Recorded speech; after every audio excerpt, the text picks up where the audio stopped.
Hey guys, and welcome back to Mad About Skin. Ever since The Ordinary launched this product, their GF 15% solution, growth factors have been the most popular skincare ingredient of 2025. In terms of the number of Google searches, growth factors outstrip everything else. And I know a lot of people out there are trying and using growth factors for the first time in their skincare routine.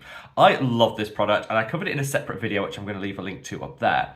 However, some narrative has started to emerge when it comes to growth factors, and a lot of people are saying what you can't use alongside serums like this. Well, we don't like negativity here on the channel, and actually, I think by focusing down on what you can't pair with growth factors, we're missing a trick. In this video, I'm going to share with you what you absolutely should be pairing with your growth factor serum in order to maximize those anti-aging results, boost skin collagen, and get your skincare routine to the next level. Sit back, relax, let's talk the best growth factor pairings. Now, before we get into today's video, I always like to say if you guys have any other questions relating to growth factors or anything else in skincare, drop me a question down in the comments section below. I pride myself on sitting down and answering just about every single comment which comes in here on the channel. And if I could be any support to you guys on your skincare journey, I want to be. So yeah, any growth factors or other skincare questions, drop them down in the comments. Whatever your thoughts on growth factors, if you want to see more content like this, where we talk about layering, pairing, how to maximize the results from our skincare routine, let me know by reaching down and giving the video a big thumbs up and a like.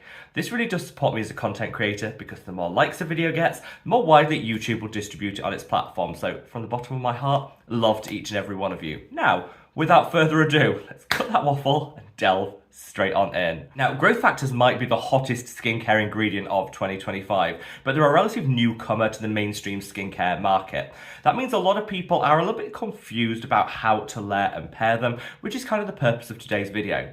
I covered what are growth factors and what they can do for our skin in an entirely separate video, which I'm going to leave a link to up there. Check that video out after this one, and then you'll really know everything there is to know about growth factors, and you can work out whether they deserve a place in your own skincare routine. In brief, growth factors are great for boosting collagen and elastin production in the skin, minimizing the appearance of fine lines and wrinkles. They're also fantastic at boosting the barrier function of the skin, just improving all over skin health. And never forget, the healthier our skin is, the more radiant and luminous it'll be. So growth factors really have a part to play in just reducing the signs of aging, boosting our luminosity and radiance, and I genuinely have got some next level results since I incorporated growth factors in my routine. So there are a couple of different options that get talked about a lot. The Ordinary obviously have their super affordable growth factor serum.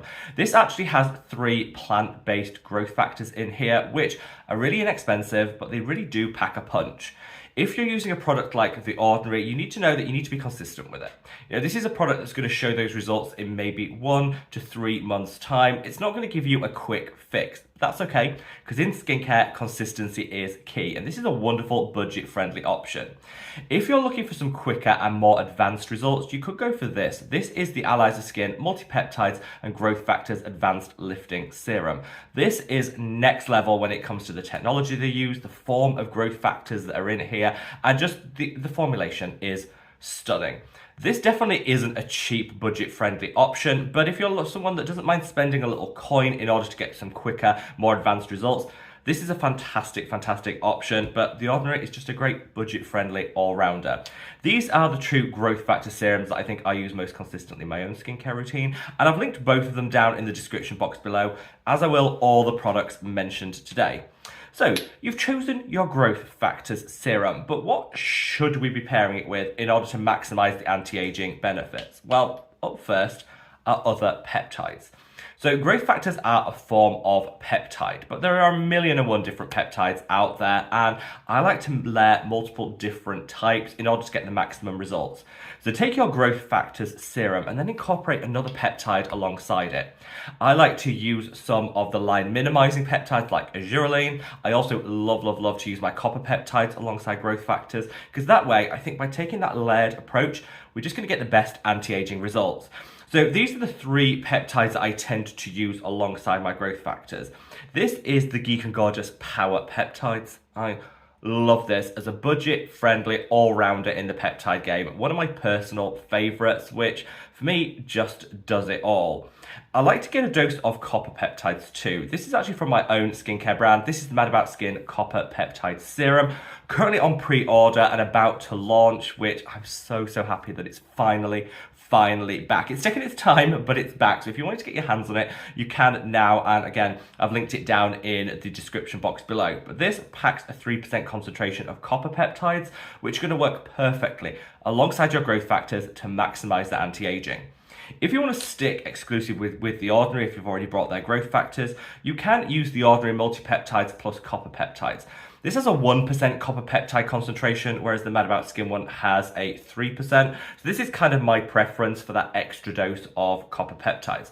But if you want to shop everything from The Ordinary, then their copper peptides is again a great budget-friendly option for you.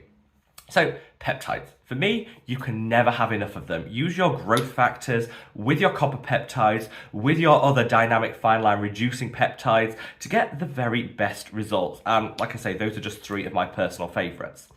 But after you've done your peptide layering, I want to talk about the use of growth factors and vitamin C. Now, I know this is the controversial one because The Ordinary on their website said that you shouldn't use their growth factor serum alongside vitamin C. They say this for just about every one of their products. If you read any of them, it says don't use with pure form vitamin C, which I think is just then been overly cautious because there is absolutely nothing in any of the data points that shows you can't use growth factors with vitamin C. In fact, some brands with more advanced growth factors than The Ordinary actually recommend it. So for me, I choose to just use my vitamin C with my growth factors, and I find that they work really well. For example, the Allies of Skin growth factors, which is way more advanced than The Ordinary one, actually says it's fine to use with vitamin C. So for me, I take that steer, and I like to use my vitamin C alongside it because I think it's great for really, again, boosting that radiance, luminosity, and having some great anti-aging benefits. Vitamin C in its pure form is proven to boost collagen and elastin, so if you're using your growth factors to promote collagen, pairing with vitamin C that does the same just makes perfect sense. There are a couple of options to go for. One of my personal favorites is this. This is the Timeless 10% vitamin C. They do a 20%, and I'll link both again in the description. But for me, 10% is where it's at. Minimum sensitivity, maximum results. And this I love. It stays so fresh, meaning it just packs a punch from day one. I've also spoken about this, which is the VT Vita Light Retinol Shot, which is one of my favorite Korean vitamin Cs. Again, I covered this in a separate video, which I'll link up there if you want to know a bit more about it. This has that spicule technology that really pushes in that vitamin C. So again, just elevates the results and the experience you're going to see. But if you want to keep it super affordable, drugstore and really fresh, then again, my good old friend Geek and Gorgeous come through. They have their C Glow, which is made fresh every single week. So when you get it, it's going to have the maximum shelf life. I love the Geek and Gorgeous C Glow. It's one of my personal favorites. And whichever one you go for, just know you can absolutely use your growth factors alongside vitamin C for maximum radiance, collagen boost, and just overall boost to that luminosity in the skin. My next recommended pairing are growth factors and antioxidants. Now, the reason I say this is the perfect pairing is they both support the barrier function of the skin. So your growth factors is going to boost the barrier function, improve overall skin health, and antioxidants kind of do the same thing. They protect our skin from free radical damage, and these free radicals hit us all day long. So if you're using an effective antioxidant, it's just going to defend the skin, working alongside your sunscreen to just deliver maximum protection. The one that I find pairs best with any growth factor that you happen to be using is the Timeless Coenzyme Q10. This also has a couple of other peptides in here. So if you're, like, cheeky hack for me, if you want to be super streamlined and you don't really want to have to layer multiple peptides, then go in with an antioxidant, this has some peptides in it and the antioxidants, which you can then use alongside your growth factors for kind of like a 2-in-1. Doesn't have copper peptides in here, so that's the one thing I'll call out. But if you're looking to just streamline it all down, keep it super simple, this could be your antioxidant and your peptide all in one to pair alongside your growth factors. Be strategic with your skincare. This is a great way of streamlining for those of us out there that want to achieve that minimum steps, maximum performance. But whichever antioxidant you choose to go for, whether it's this or any of the others on the market, I would say pair it with your growth factors and you'll just take that skin protection and the barrier support into overdrive. Now finally, let's talk about using your retinoid with growth factors. This is another slightly controversial one because, again, I've heard people say you can't use retinoids with growth factors. You absolutely can. Again, I don't know where this came from. You absolutely can do so, and I can use either of these with retinol, which is my preferred retinoid of choice. This is the one by Geek and Gorgeous. They're a game 20, which is one of the most potent you can get over the counter. You can use this with your growth factors, and I think it kind of makes sense to do so. Because again, retinoids boost collagen and elastin, so do growth factors. Using them together, you're just doubling down on the benefits that you're going to see. Also, retinoids can be a little harsh on the skin. They can be sensitizing, they can disrupt the barrier function. So if you're using a growth factor which boosts the barrier function of the skin, it can offset some of the side effects that you might get from your retinoid. For me, that's win-win-win, ding, ding, ding. So yes, retinoids and growth factors can be paired together for the perfect pro-collagen match. If you think about it, you've got your vitamin C to boost collagen, you've got your growth factors to promote collagen, you've got your retinoid to boost collagen, we've got the copper peptides that are going to do that. We're really going into collagen overdrive, and that's really how you layer and pair growth factors successfully in a skincare routine to maximize the anti-aging benefits. I would love to know what your hot take is at this point. What do you use with your growth factors serum? Do you have any questions whatsoever? If you do, sound off in the comments section below, and thank you for watching through with me. If my voice sounds a little bit off or I sound a little bit groggy, I'm going through quite a bit of a flu at the moment. I thought, you know what, still sit down, film, let's get into the habit of this, and I already feel better. So thank you for persevering with me through the little bit of croakiness going on. And if you've made it this far, make sure to let me know by reaching down into the comments and leaving the thumbs up emoji. That way I can thank you guys for being part of the bitter end crew and watching with me right through to the end. Wherever you are in the world, guys, stay safe, stay well, and love your skin. Take care. Bye.